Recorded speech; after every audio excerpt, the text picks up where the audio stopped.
Yashodanandana Rajujanaranjana Yamunatira Vanachari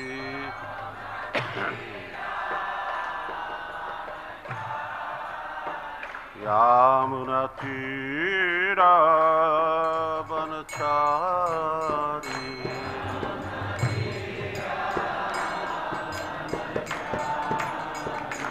Jaya Radha Madhava Kunja Bihari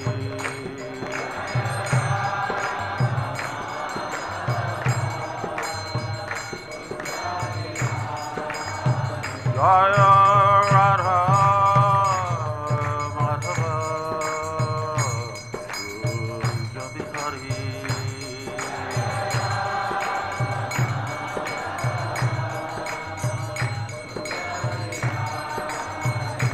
Gopi Jana Balava Girivanatari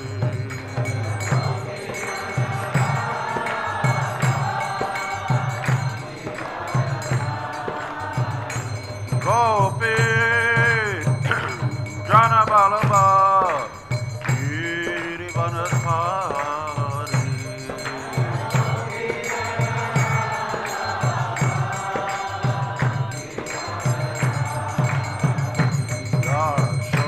Yashodanandana Rajajanarangana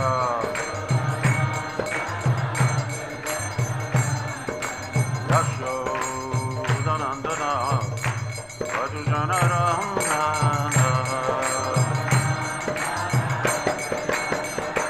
Yamunatira Vanachari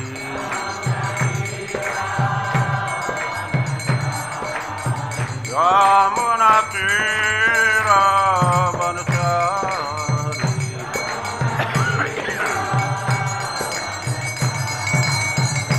Jaya Radha Madhava Kunja Bihari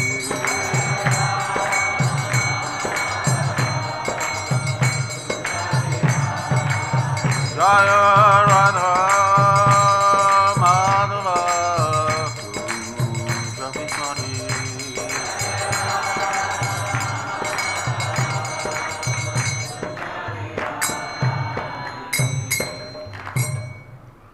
Jaya Srimad Paramahamsapar Bhacharya Astotara Sakasi Srimad Avecharanaravindra Bhaktivedanta Goswami Maharaj Srila Prabhupada Ki Jai Ananta Koti Vaishnava Vrinda Ki Jai Namacharya Shridas Thakur Ki Jai Shrirup Sanatam Bhatta Raghunath Shri Jiva Gopala Dasa Raghunath Sadguru Swami Prabhu Ki Jai Itai Gaura Premanandi Jai Shri Shri Panchatattva Ki Jai Jai Shri Shri Radha Mahara Vasta Sakya Vrinda Ki Jai Shri Nishingadeva Ki Jai Jai Nitai Gaura Premanandi Hari Hari Hari Hari Gaur Jai Srila Prabhupada Ki Jai.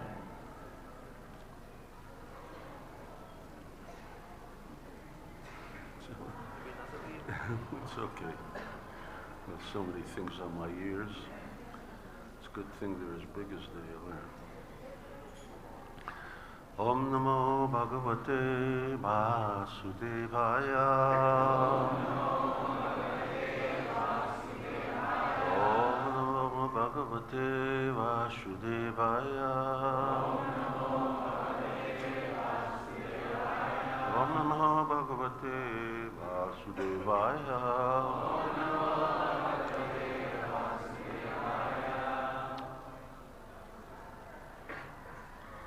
This is the Bhagavatam verse, and before we start on that,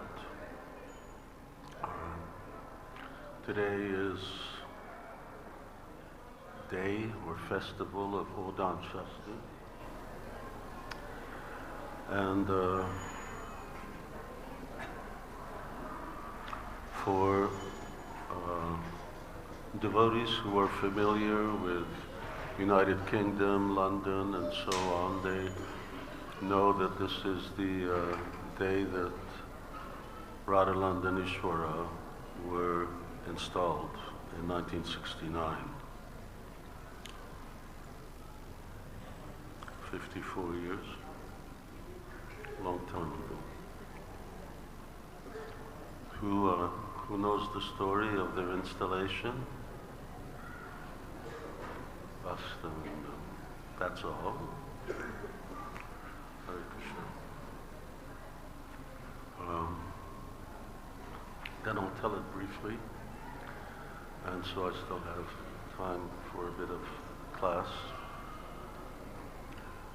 It's written at length, the Prabhupada Lilamrita, Tamal Krishna Maharaj wrote of it. It's 1969, Srila Prabhupada came, and he stayed for quite some months at John Lennon's place, Tittenhurst Park, in north of London. Who knows who John Lennon is? Okay, more people who know who Radharanda Ishvara is. And John Lennon is one of the Beatles, and I won't ask who knows who the Beatles are, but it's not that important. Srila Prabhupada had wanted to open a temple in London. London was a strategically important place, not the most important city in the world, but next to the most important city in the world, say New York. And it was also the center, it was the capital of the British Raj back in Srila Prabhupada's time as a child, and then Bhaktisiddhanta Saraswati Thakur, Bhakti Vinod Thakur. So there was a real sense, or there would have been a real sense of victory to have a temple there. Bhaktisiddhanta Saraswati Thakur wanted a youth hostel where young people would come, they would be fed prasadam. I got so many things. I'll take this out. Maybe it'll fit like that. Thank you. And he wanted, youth to come and be fed prasadam, have free board, and in that way make them into devotees. Devotees had already procured, by the help of George Harrison, another Beatle who was the most Krishna conscious and favorable Beatle, who Srila Prabhupada had met on multiple occasions. In fact, when Prabhupada was in Vrindavan 1977, when he was leaving the world, he took off one of his rings and he said, "Send this to George." So Prabhupada had a lot of affection for him. George Harrison, Hari's son. So he's already the son of Hari. That's right. And that was in Bury Place, near the museum. And, that was the place which devotees had gotten, and Srila Prabhupada wanted to leave. He'd been in London for a long time, so he set this day, Odansh Festi, as the day for the opening of the temple. And I can't remember what time before the actual opening Prabhupada established that, but the thing was there was no deities. How are you gonna? There was Jagannath with Shyamasundar Prabhu was making. So yes, there were deities, but Prabhupada knew that especially I should speak closer, especially members of the Indian community who Prabhupada wanted to impress with his devotees and his movement. Radha Krishna would be needed. In fact, this was the only time, as far as I know, that 3 days or some time even, more than 3 days prior to sending the 3 householder couples to London, they were in Montreal at that time. Srila Prabhupada was in Montreal, and he trained them specifically in chanting. If you listen to old kirtans, they're pretty spontaneous, can be also quite wild. Of course, they're still quite wild sometimes. And Srila Prabhupada trained them because for the Westerners, they didn't know what the standard was. Indian people would. Anyway, Prabhupada set a date, but there were no Radha Krishna deities. So one day, a Mr. Remember what his name was? Shananivas? Some Indian gentleman who was the head of a Hindu society. There were already by that time other Hindu mandirs in England, but there's no Hare Krishna temple. Hare Krishna temples were in America. So he came and he said, Swamiji, I'd like you to come and see. We have a set of deities, Radha Krishna deities who have come. We were going to install them in our mandir, but Krishna's finger is chipped, so we can't install them. So, there's that ritualistic approach that if a deity is not fully intact, then he can't be installed, can't be worshipped. Just like the story Prabhupada tells about one prince who some dacoits caught and were going to offer it to Kali, but because he had a finger missing, therefore he was unsuitable to be offered. So you have to have a whole body. So Srila Prabhupada said, fine, we'll go. And they had a Volkswagen van. If you know what a Volkswagen van is, that was the emblem of hippiedom at that time. I had a Volkswagen van also. And so Srila Prabhupada took some devotees, Shyamsundar, Tamal Krishna Maharaj, and they went to see this gentleman. And so the gentleman invited them in, and he had the deities covered, and he wanted to show Prabhupada the deities. Prabhupada said, no, it's okay, we'll do a little later. So they talked, and Prabhupada spoke some, and they talked a little more, and I don't know if they ate something, and the gentleman was pointing to the sheet covered deities, and he was saying, well, Swamiji, don't you want to see the deities? Prabhupada said, later. So at a certain point, Prabhupada said, all right, let's see the deities. So devotees went over, took off the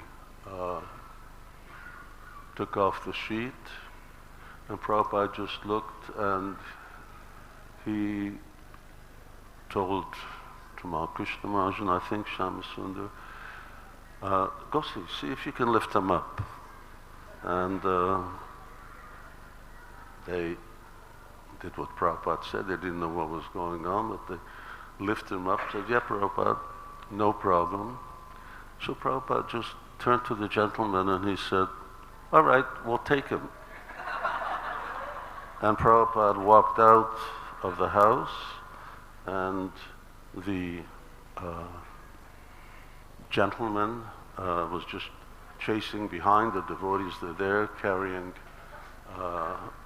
Radhalandanishwara. Of course, Prabhupada hadn't named him at that time as yet. And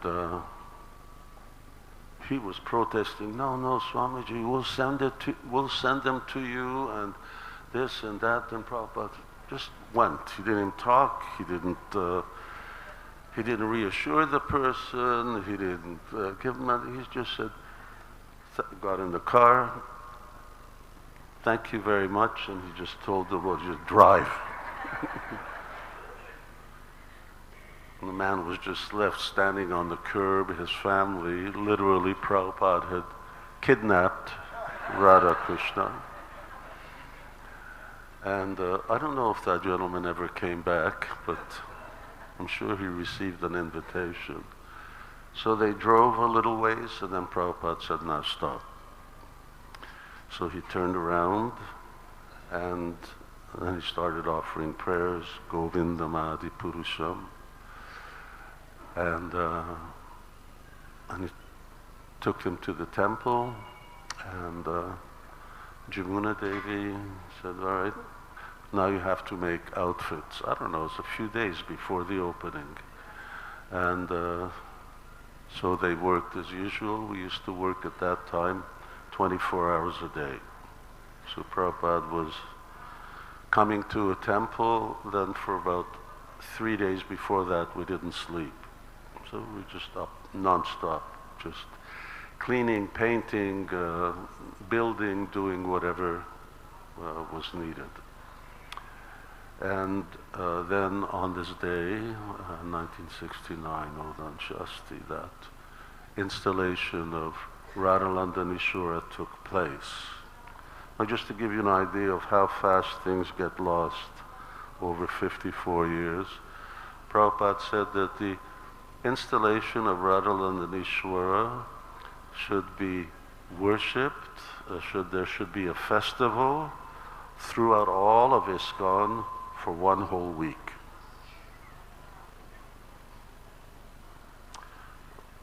So Srila Prabhupada considered them very special. He said that Nandanishwara's face is just like Krishna's face, a very sweet young boy. So that was a real historic event. Srila Prabhupada worked like this. He saw Krishna had come. They didn't have Radha Krishna deities. Now Krishna had come, a little chip on the finger, just go back to Krishna's perfect. There's no imperfection in Krishna. And when you worship with devotion, then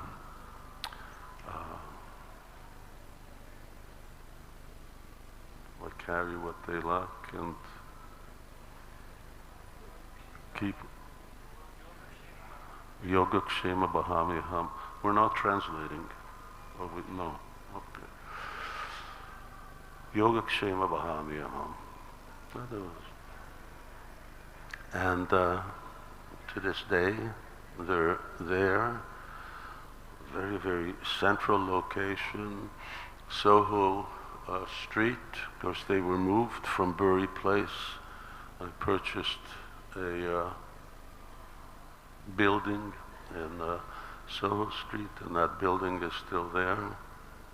It's as far as the wall is from Oxford Street, which is the busiest street in the world, shopping street, and very, very fantastic location. So Devotees, when you're traveling, you should always try and stop in London and see them. They're very, very lovely, very beautiful.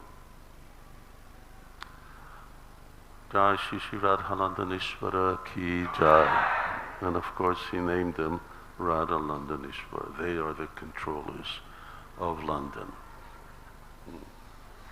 It is an amazing place to live, that temple. There are accommodations, both for ladies and men, but it's probably the next thing to living in a prison, not the building or anything, but it's such a rowdy area that maybe I mentioned that the last time. I've seen people killed outside and drunks banging on the door trying to get in, its windows being broken, but it's a very high class place now. That's high class. That's the entertainment district, restaurant district. Okay, let's chant this verse a couple of times. This is from Uddhava and Vidura meeting in Vrindavan. This meeting takes place in Vrindavan.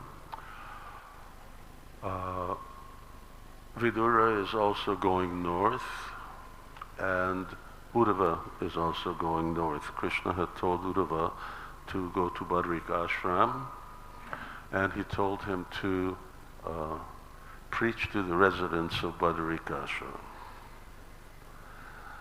and preach to people on the way.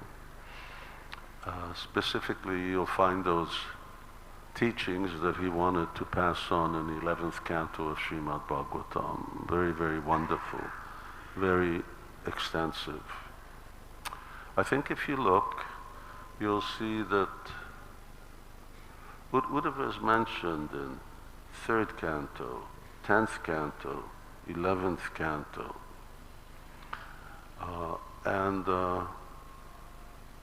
Next to Narada Muni, he may appear more than any other person, next to being the Krishna's eternal associates. He's an eternal associate also.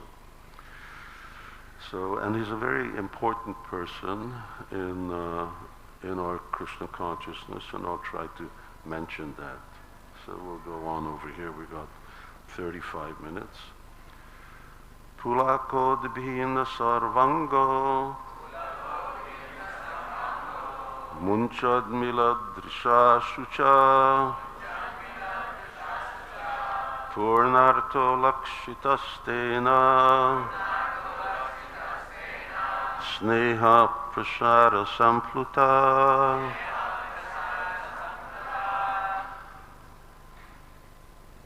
Someone, gentlemen.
Ladies.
pulaka-udbhinna, bodily changes of transcendental ecstasy. Sarva-aṅgaḥ, every part of the body. Muñcan, smearing. Mīlat, opening. Dṛśā, by the eyes. Śucaḥ, tears of grief. Purport, complete achievement. Lakṣitas, thus observed. Tena, by Vidura. Sneha-prasara, extensive love. Samplutaḥ, thoroughly assimilated. Translation. It was so observed by Vidura that Uddhava had all the transcendental bodily changes due to total ecstasy, and he was trying to wipe away tears of separation from his eyes. Thus Vidura could understand that Uddhava had completely assimilated extensive love for the Lord. Please repeat. It was so observed by Vidura that Uddhava had all the transcendental bodily changes due to total ecstasy. And he was trying to wipe away tears of separation from his eyes. Thus Vidura could understand that Uddhava had completely assimilated extensive love for the Lord. Here's Srila Prabhupada's Purport. The symptoms of the highest order of devotional life were observed by Vidura, an experienced devotee of the Lord, and he confirmed Uddhava's perfectional stage of love of Godhead. Ecstatic bodily changes are manifested from the spiritual plane and are not artificial expressions developed by practice. There are 3 different stages of development in devotional service. The first stage is that of following the regulative principles prescribed in the codes of devotional service. The second stage is that of assimilation and realization of the steady condition of devotional service. And the last stage is that of ecstasy, symptomized by transcendental bodily expression. The 9 different modes of devotional service, such as hearing, chanting, and remembering, are the beginning of the process. By regular hearing of the glories and pastimes of the Lord, the impurities in the student's heart begin to be washed off. The more one is cleansed of impurities, the more one becomes fixed in devotional service. Gradually, the activities take the forms of steadiness, firm faith, taste, realization, and assimilation, one after another. These different stages of gradual development increase love of God to the highest stage. And in the highest stage, there are still more symptoms, such as affection, anger, and attachment, gradually rising in exceptional cases to the mahā-bhāva stage, which is generally not possible for the living entities.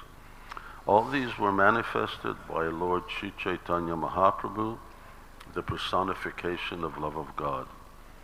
In the Bhakti-rasamrita Sindhu by Srila Rupa Goswami, the chief disciple of Lord Śrī Caitanya Mahāprabhu, these transcendental symptoms displayed by pure devotees like Uddhava are systematically described. We have written a summary study of Bhakti-rasamrita Sindhu entitled The Nectar of Devotion, and one may consult this book for more detailed information on the science of devotional service. Om Jnana-timirandasya Jnananjana-salakaya Chakshurunmilitam Jena Tasmai Shri Gurave Namaha. Jai Shri Krishna Caitanya Prabhu Nityananda Shri Advaita Gadadhar Shivashari Gaura Bhakta Vrinda. Hare Krishna Krishna Krishna Hare Hare, Hare Rama Rama Rama Hare Hare. This is quite a technical verse, and so if you bear with me, we'll try and highlight some of the points which were mentioned there. And it starts off with Vidura observing Uddhava's ecstatic symptoms. As I mentioned, they met at the name of the place, not on the bank of the Jamuna, where the Vrindavan town is, and Uddhava shared some of his very sutric experiences and realizations of Krishna. And as he did, he was experiencing love of God. Srila Prabhupada includes that in the translation, that he was wiping away tears of separation from his eyes.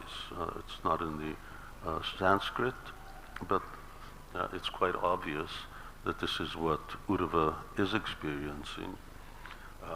He's already, and when you read the 11th canto, it's a very heart-wrenching scene when Uddhava wants to go with Krishna. He knows Krishna is going to leave the planet. He's seen all the symptoms, and he knows that sooner or later that's going to happen. But Krishna says, and he wants to go with Krishna, wherever Krishna goes. And Krishna actually first tells him, no, I want you to, now this is taking place in Dwarka, in a palace. I want you to go to Badrikashram.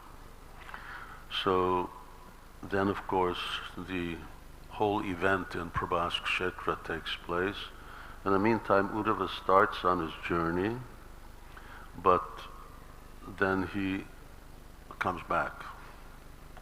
And he comes back and finds out where Krishna is. He heard where they went.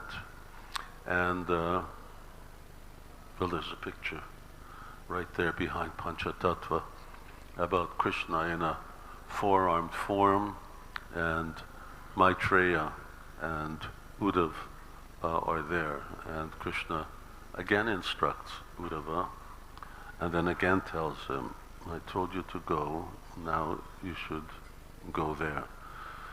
So Uddhava has a very unique relationship with Krishna, which we'll talk about, but he's Krishna's cousin. So they're connected as relatives. He's also in the category of Dasya Ras, although there are many others. And so he's really doesn't take much to just set his already extensive feelings of separation off. And so he starts speaking about Krishna's childhood pastimes and pastimes in Vrindavan, very, very beautiful verses, some which are repeatedly quoted by Acharyas, Srila Prabhupada. And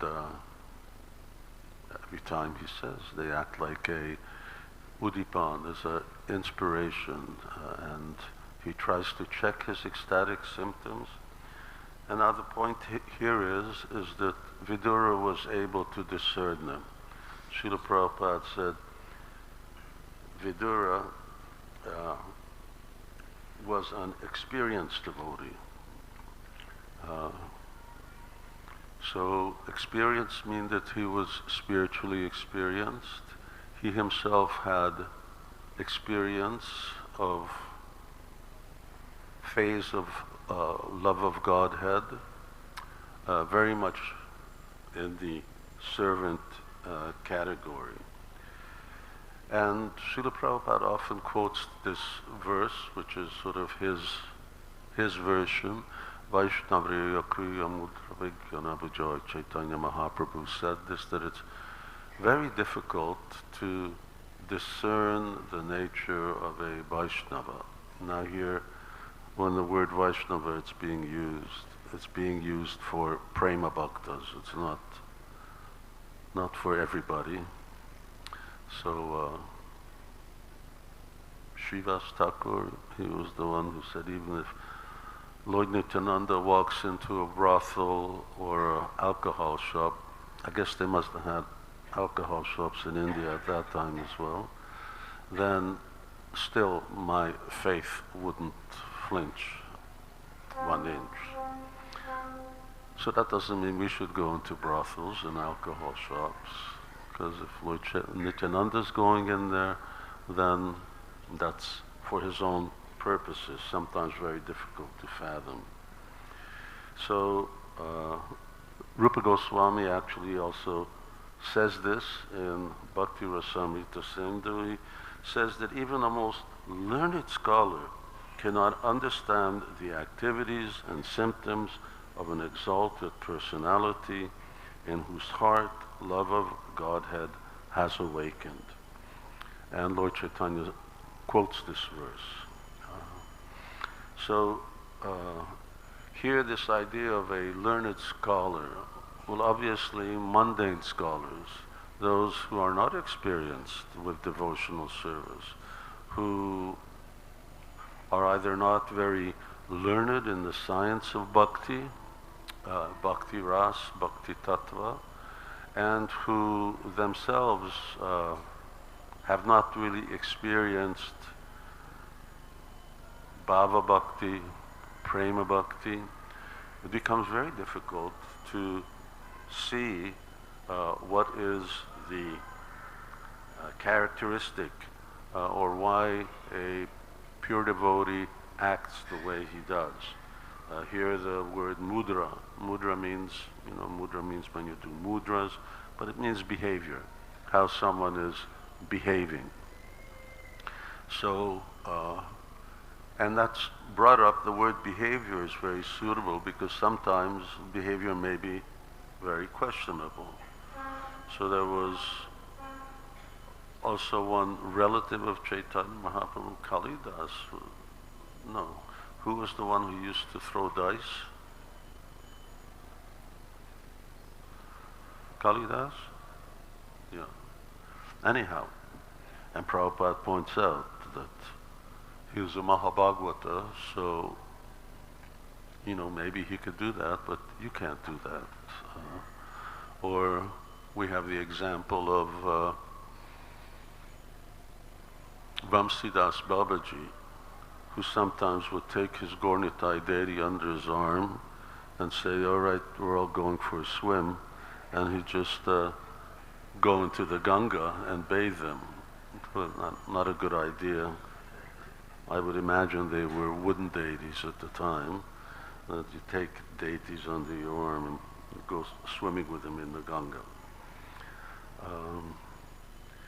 So there's this verse also in the 11th canto, Evam Vratas Priyanama Kritya, and so on.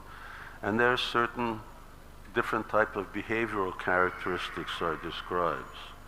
I'm just reading the second part. As his heart melts with ecstatic love, he laughs very loudly, or cries, or shouts, and sometimes he sings and dances like a madman. So that's what a devotee who is being pulled by the strings of prema, he has no independent volition. In fact, even Krishna fully submits himself to prema and to the love of his devotees.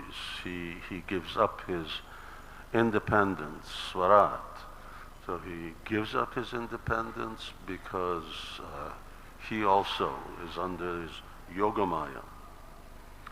So these are, which doesn't mean that every devotee who laughs and cries and shouts and dances has prema.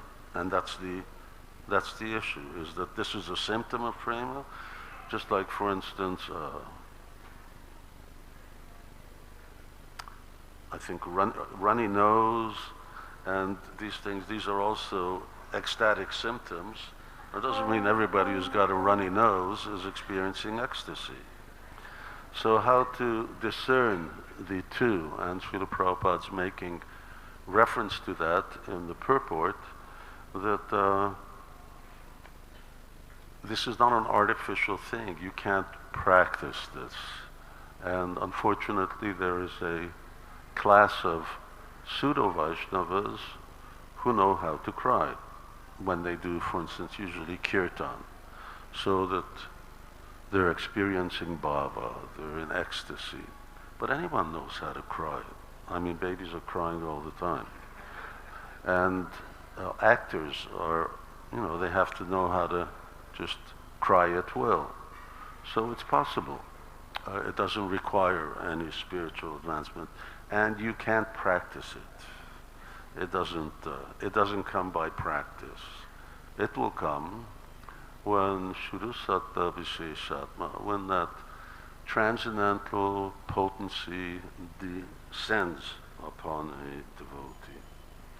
There's a very interesting example that Vishwanath Chakravarti Thakur gives, and he says that actually a devotee who has prema, he doesn't know why he's dancing and chanting. He doesn't experience his happiness or his distress. In other words, he doesn't recognize it for what it is. For instance, you know that ecstatic symptom of separation has extraordinary sorrow attributed to it, and externally it does look like sorrow, like they're crying, but actually internally it's a greater bliss than meeting with Krishna. And secretly, Sanatana Goswami explains, secretly devotees actually crave that separation. They want to be separated because they're experiencing something even greater. So it's a difficult thing. What do devotees look for? Well, they really look for two things: how a devotee's suffering is destroyed, and how a devotee is tasting, relishing happiness. Now that's kleshagni, shubhadha. These are the two symptoms of sadhana bhakti. But they're also the symptoms of prema bhakti. And although they're the symptoms of sadhana, neither in sadhana bhakti, neither in bhava bhakti, are these actually absolute and complete. Absolutely no suffering and topmost happiness. So devotees, learned devotees, and if someone is not learned, then they should not judge. Learned devotees, they try to understand by the presence and the absence of these symptoms.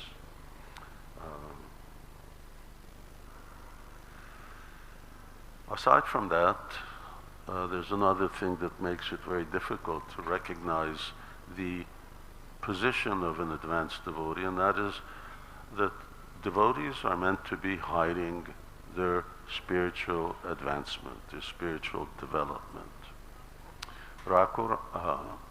Narottam Das Thakur's Apana Bhajana Kata, Nakahibo Yata Tata. He says, you shouldn't talk about your bhajan to anybody. It should be your own internal business. Otherwise, if you make a public show, some people will criticize, some people will get angry. So, and also Bhagavatam says a similar thing. When Lord Vishnu meets with Diti, he tells him, he says, now you shouldn't tell anybody about this, because spiritual subject matter, when disclosed, confidential spiritual subject matter, one's own experience, that diminishes when you talk about it. So,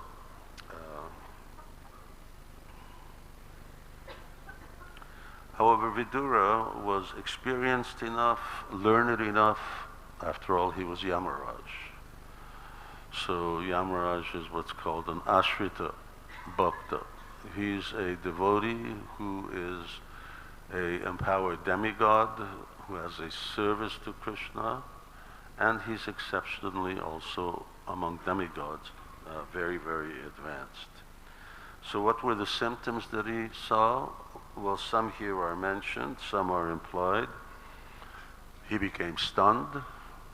That Vishwanath Chakravarti explains. His whole body erupted in goosebumps. Pulakodbhinna-sarvāṅgo means that his whole body was, hairs were standing on end, bodily. I don't know if anyone has any experience of that. Sometimes if you get really frightened, then that may be the first symptoms that you get before it comes from ecstatic love. And tears are flowing from your eyes, tears of separation.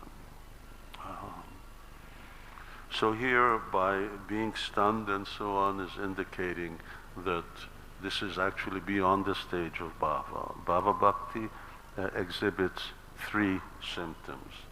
Mahaprabhu kirtana nitya gita vaditamajan manasura sena romancha kampas utarangabhajo vande Guru Śrī Caitanya Mahāprabhu. So we're singing this in the morning. These are the three symptoms of bhava bhakti.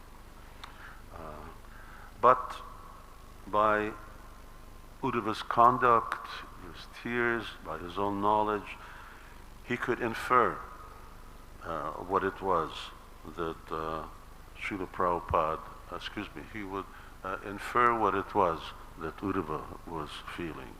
Of course, there's one way when you know somebody's spiritual stature, trustworthy person, and that's when they tell you.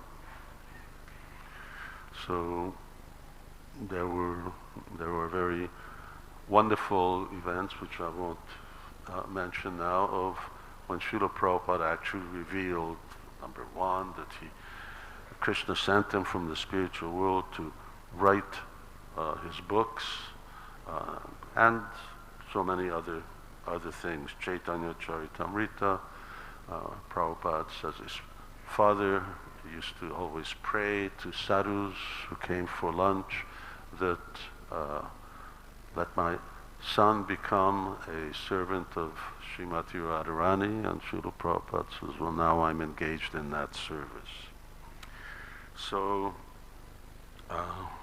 we continue that Uddhava completely assimilated, and I have problem with Prabhupada's use of this assimilated because he seems to use it for two different things. Extensive love for the Lord, he's talking about love here. And he had all the transcendental bodily changes due to total ecstasy. Now, if you read Nectar of Devotion, I won't ask whether everybody's read the Nectar of Devotion, but if you want to know about Bhakti Yoga, you have to read it, at least that. And Bhakti Rasamrita Sindhu is also, it's what Prabhupada made the study from, extremely important.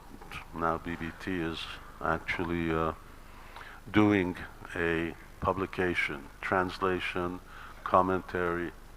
Seems that Bhaktisiddhanta Saraswati Thakur also commented. Aside from Jiva Goswami and Chakravarti Thakur, they are the most prominent commentators. Although it's said here that extensive love for the Lord and total ecstasy, symptoms of the highest order of devotional love, the perfectional stage of love of Godhead, it does not mean that Uddhava is on the topmost platform of love of Godhead, or that he experienced everything. But love of Godhead is the topmost platform. It is the sadhya. So you've got to go, and you've got a process for getting there. There's two kinds of devotees.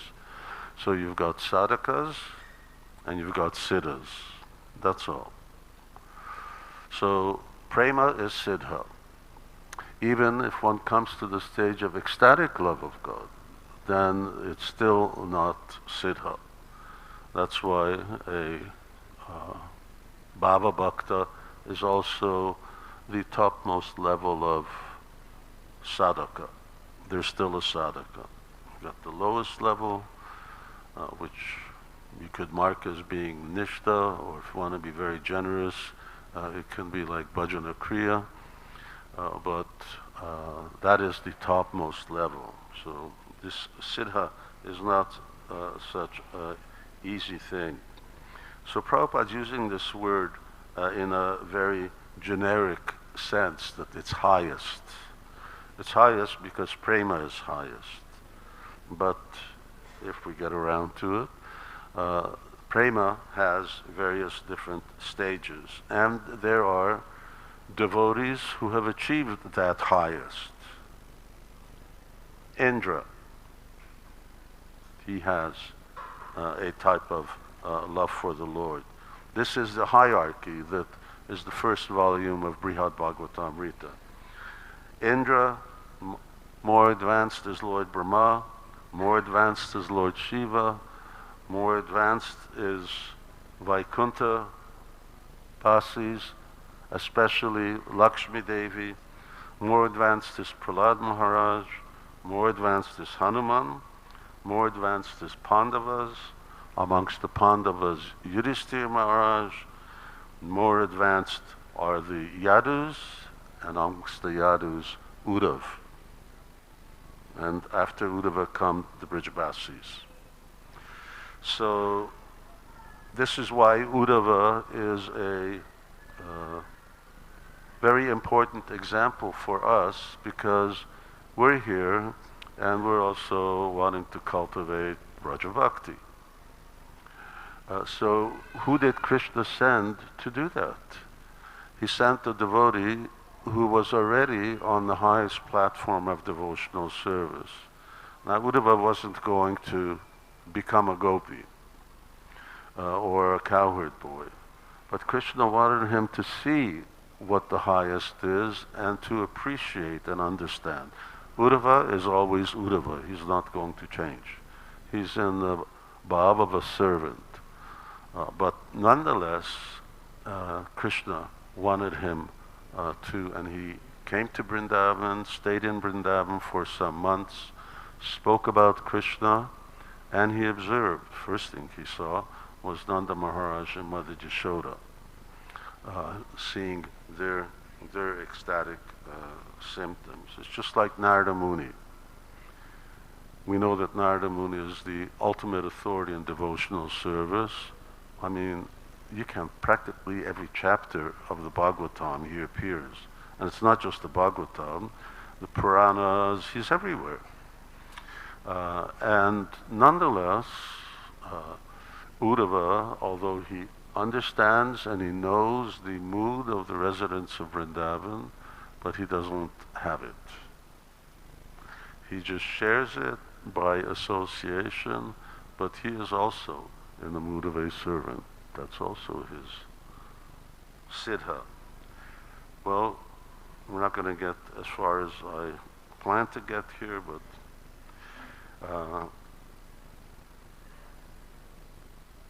let's see. Yes, if you read the verse, and the verse goes, he said first that he attained prema, and next he attained sneha. Sneha is the next stage of love. The word prema is also used in a very generic sense. Prema means the first stage of love of Godhead, and it also means all the stages of love of Godhead. There are multiple uses of words. So here this word Samplutaḥ, completely melting his heart. This word pluta means that you're just inundated or soaked through and through with that love. So what are those stages of love? Well, Prabhupada sometimes mentions 8, sometimes mentions 9. Jiva Goswami only mentions 8. But they start off with rati, which is one stai bhav, or your constitutional identity that you realize at the stage of bhava. And then after that is rati, prema, sneha, man, pranay, rag, anurag, bhav, mahā-bhāva, and they all have subdivisions as well, especially mahā-bhāva. So here's Srila Prabhupada's translation. Attraction, love, affection, adverse feelings, intimacy, attachment, subattachment, ecstatic love, and sublime ecstatic love. I mean, there's no English words that correspond to these, so you have to try to explain them, and even then it's difficult to explain them in a phrase which gives justice to the actual meaning. Prema. Well, I'm not going to get into further detail. We've got a minute. But here I wanted to explain what prema and sneha is, as well as the next stage, which is raga, and a certain phenomena called sankularati, which is the mixture of rasas. Balaram is friend. He's in a mood of parent. He's in the mood of servant. But what do we categorize him in? As friend, because that is dominant. So similarly, Uddhava, he experiences prema, sneha, rag, and a little touch of pranay.